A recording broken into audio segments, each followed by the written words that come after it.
हा विचार केला पाहिजे, आपल्या आई वडिलांच्या कष्टाची जाण ठेवली पाहिजे, कुठेही वाया न जाता आपल्या आई वडिलांनी मोलमजुरी करून आपल्याला शिकवलंय. म्हणून मला ह्या महिलांचा सर्वांचा अभिमान वाटतो की त्यांनी खरोखरच चांगलं कार्य करून दाखवलेलं आहे आणि इथून पुढं आपल्या पुरुष गावचं नाव असंच मोठं व्हावं.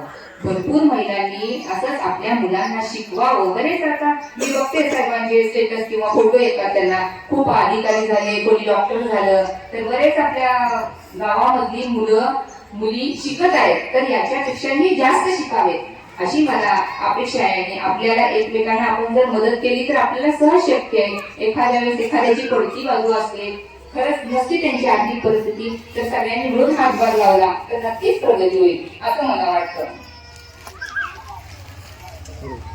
आज मी मनापासून मी माझ्या कुटुंबाचे सुद्धा आभार मानेन की आज आम्हाला इथं काही बोलण्याची संधी जे काही आपल्याला आपल्या कुटुंबामुळे देते. आज मला भैयासाहेबांनी जर मला संधी नाही दिली तर मी इथपर्यंत येऊ शकले नसते. तुझं काय काम नाही आहे, तू कशाला येतीस म्हटले तर मला इथं येता आलं नसतं. म्हणून आपल्या कुटुंबाचेही आपण वेळोवेळी आभार मानले पाहिजेत. हे मी महिलांना सुद्धा सांगते, त्यांच्या आधाराशिवाय आपण काहीही करू शकत नाही. स्त्री कितीही पुढे गेली तरी जेव्हा तिला घरातल्या मोठ्या माणसांचं पाठबळ असतं, आशीर्वाद असतो, तेव्हाच आपण पुढे जाऊ शकतो. त्यामुळं आपल्या घरातले सासू सासरे किंवा आपले नवरे मुलं यांच्यासाठी आपण त्यांचे आभार हे मानलेच पाहिजे. हा जरी महिला दिन असला तरी याच्यात पुरुषांचा सहभाग मोठा आहे. हा कार्यक्रम सक्सेस करण्यासाठी सर्व नियोजन हे पुरुषांनीच लावलेलं आहे, हे आपण लक्षात ठेवलं पाहिजे. म्हणून त्यांचे आभार हे मानलेच पाहिजे.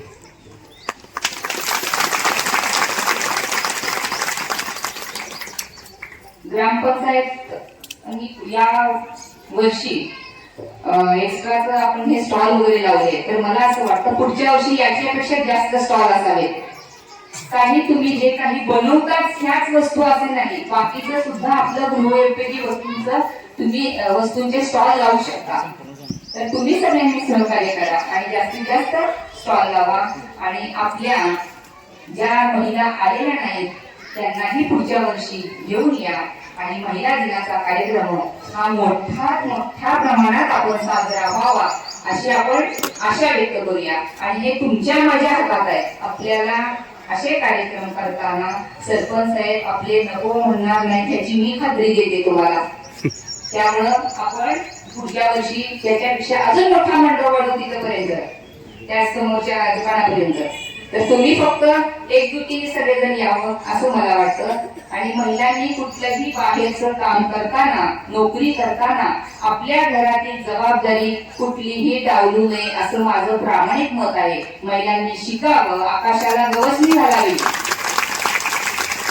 सगळं महिलांनी करावं, कुठेही मागे राहू नये. गाडी चालवावी, विमान चालवावं, रेल्वे चालवावी, सगळं करावं. पण आपल्या घरात आपल्यावर जी काही जबाबदारी असते, आपलं कुटुंब आधी, मी त्या मताची आहे. सगळ्यात महत्वाचं आपलं कुटुंब सांभाळून हे सगळं करावं असं मला वाटतं. आपल्या कुठल्याही जबाबदाऱ्या न झटकता प्रत्येक महिलेने पाऊल पुढे टाकावं. तिला नक्कीच यश हे नक्कीच मिळेल. घरातल्यांची झिडझिड करून बाहेर तुम्ही नाव मिळवायला जाल त्याला काहीही किंमत नाही. तुम्ही आधी घराला किंमत द्या. आपण आपल्या माणसांना किंमत दिली तर जग किंमत देतं.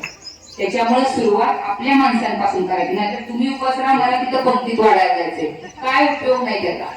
तुमच्या घरातल्या लोकांना तुम्ही आधी मान दिला पाहिजे. त्यांचं काही असू दे, त्यांची सेवा झाल्यानंतर तुम्ही त्याच्यामुळे काय होतं, आपल्या घरातून आपल्याला बाहेर पडायला कुणी नको म्हणत नाही. ही कुठलीही जबाबदारी झटकून जाते हे त्यांच्या लक्षात येतं. त्याच्यामुळं आपण हे आपलं पहिली प्रायोरिटी आपलं घर असलं पाहिजे, आपली मुलं असली पाहिजे. कसं आहे, शाळेमध्ये असतील, आपली एखादी मिटिंग जर असेल मुलांची, तर नोकरी करणाऱ्या आयांना मिटिंगला जाता येत नाही, मग मुलं नाराज होतात. अशा वेळी मिटिंग 4 दिवस आहे तोपर्यंत बाबा आम्हाला एक तासभर सुट्टी द्या, आमच्या मुलांच्या शाळेत अशी मिटिंग आहे. किंवा कुठे साऱ्या तुमच्या मंगळायला जाणाऱ्या बायका असू देत, त्यांनाही मुलांच्या शाळेमध्ये जावं, काय चाललंय बघावं वाटत असतं. तर अशा वेळेला आधीच सांगायचं मालकांना, मला आम्हाला एक तासभर सुट्टी द्या बरं का, आमच्या मुलांच्या शाळेची मिटिंग आहे. तुम्हाला नक्की ते सुट्टी देतील याची मला खात्री आहे. कारण प्रत्येक असतो आधी, त्यालाही त्याच्या मुलांच्या शाळेमध्ये त्याचे कार्यक्रम असले काही असले जायचंच असतं. त्यामुळं तुम्ही आधी आपलं घर सांभाळा आणि मग तुम्ही बाहेरचं जग सांभाळा असं मला वाटतं. आता मी नेहमीप्रमाणे ग्रामपंचायतचे सर्वांचे आभार मानते. आज मला ग्रामपंचायतच्या मावशी ज्या आहेत त्यांचंही फार कौतुक आहे.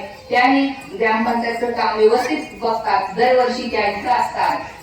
त्यांचंही मी मनापासून अभिनंदन करते की त्यांची जबाबदारी उत्तम प्रकारे पार पाडतात.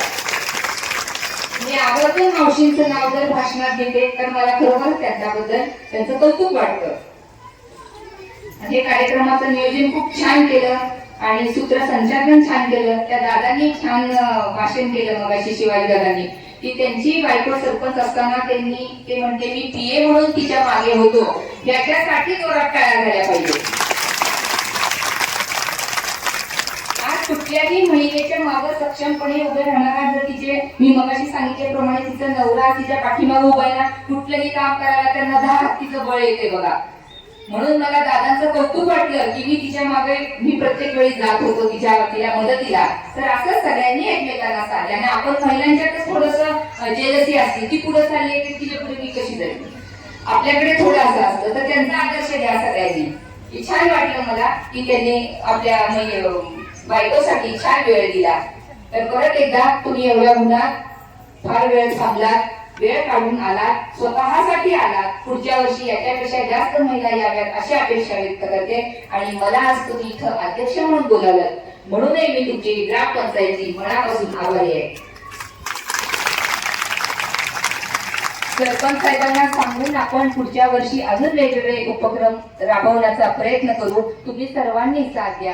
आज इथे जे काही पदाधिकारी बसलेले आहेत त्यांनी सुद्धा सगळ्यांनी एकजुटीने सगळ्यांनी साथ देऊन कार्यक्रम आपला हा यशस्वी करावा अशी मी तुमच्या सर्वांकडून अपेक्षा व्यक्त करते.